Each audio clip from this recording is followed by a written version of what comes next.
Welcome to Catherine's tutorial. In this video, we'll learn about the nervous system of earthworm in detail. Okay, as I've told you earlier in the last video or the previous video, the earthworm doesn't have very complex structures to do the function, but even though they specify, they have some structures, okay, very simplified structure where they does the function for the earthworm. Now, we'll see about nervous system in detail.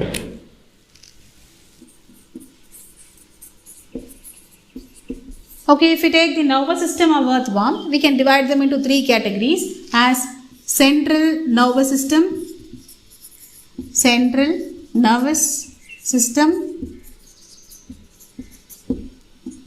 peripheral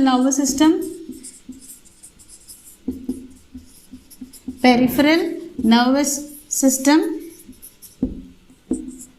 autonomic nervous system. You can able to find a pair of ganglia. There is no specified structure like brain or heart.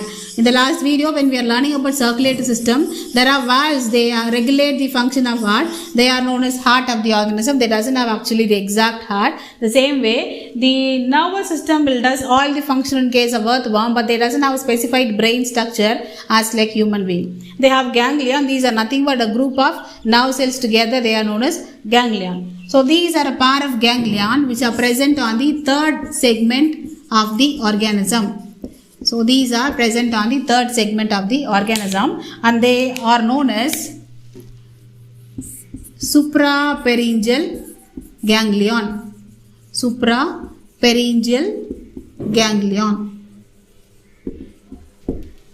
Okay, so now what happens? Below this you can able to find one more structure on the fourth segment.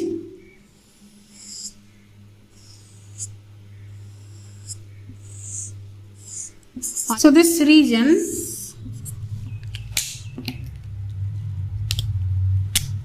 is present on the fourth segment and this is known as subpharyngeal ganglion.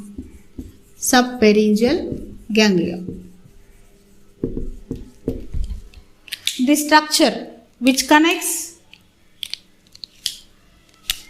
the suprapharyngeal with subpharyngeal. Okay, so this particular structure, is known as circumpharyngeal ganglion.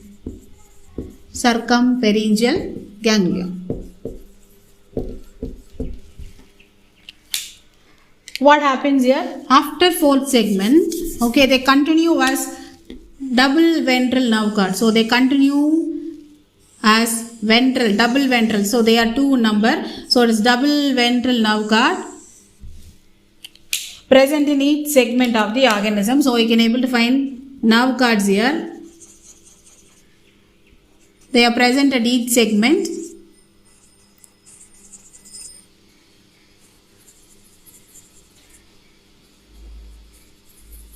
So these are ventral nerve cords and they give rise to nerves on each segment. Okay, so they give rise to the nerves on each segment.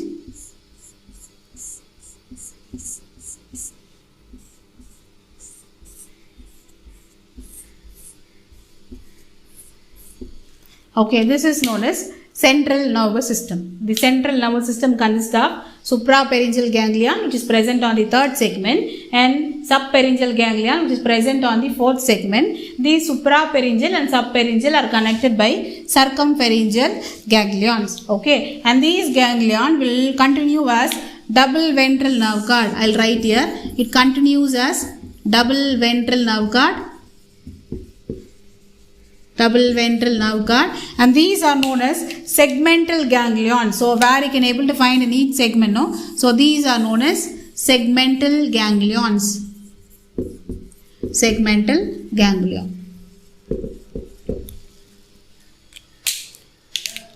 So what is this peripheral nervous system? So the nerves which are arising from all these structures are coming under peripheral nervous system. Okay, so I'm just drawing the structure here.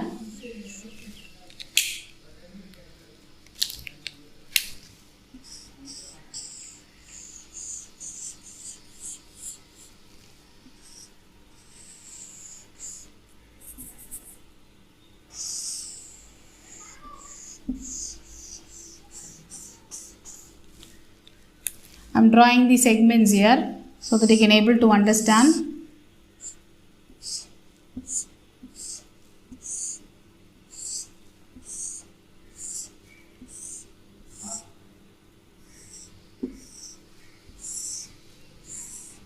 So these are known as segmental ganglions. The suprapharyngeal ganglions, they supply the nerves to the prostomium. We have learnt already in the last class and the previous video. Prostomium is the segment, okay, that is present above the mouth. Okay, that is above the peristomium. We can able to find prostomium. So the suprapharyngeal nerve fibers, they move and they supply the nerves to the prostomium, okay, and they also supply the blood to the buccal cavity. We learnt in the last class, so I'll just draw it again.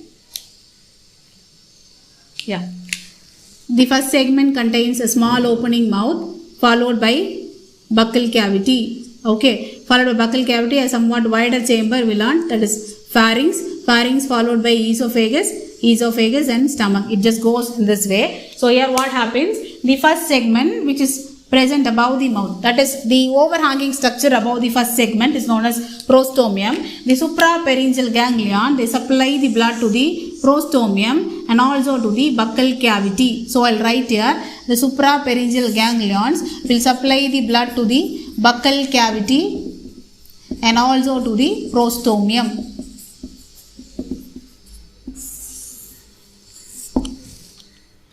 The next structure, that is circumpharyngeal ganglion. So the circumpharyngeal ganglion will supply the nerves. Okay, so here it is circumpharyngeal ganglion. I'm just drawing it here. The circumpharyngeal ganglion, the nerves arises and they go and reach the first segment of the earthworm. Okay, I'll just draw it here. They go and reach the first segment. On this side, they go and reach the first segment of the, they branch and they reach the first segment of organism and nerves to the peristomium, that is the first segment of the earthworm.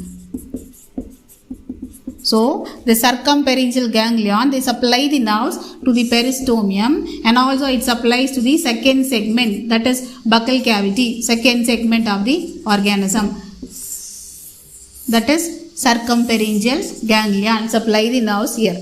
So what about the subpharyngeal ganglion which is present on the fourth segment? These subpharyngeal ganglions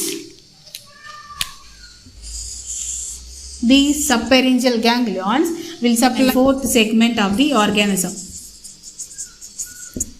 These ventral nerve cords, these double ventral nerve cord, they divide into three more branches as one pair, that is actually three pair. One pair goes to the anterior part to supply the nerves. The other two pairs are going below the posterior part to supply the nerves, and they also supply the nerves to the body wall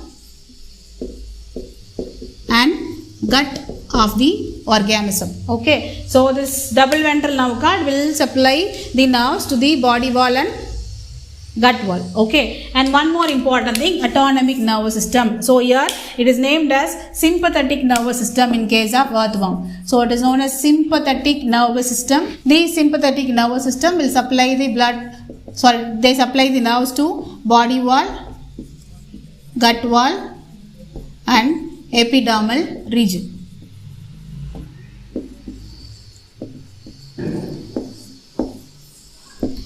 Epidermal region. Apart from these structures, the earthworm also has some receptors.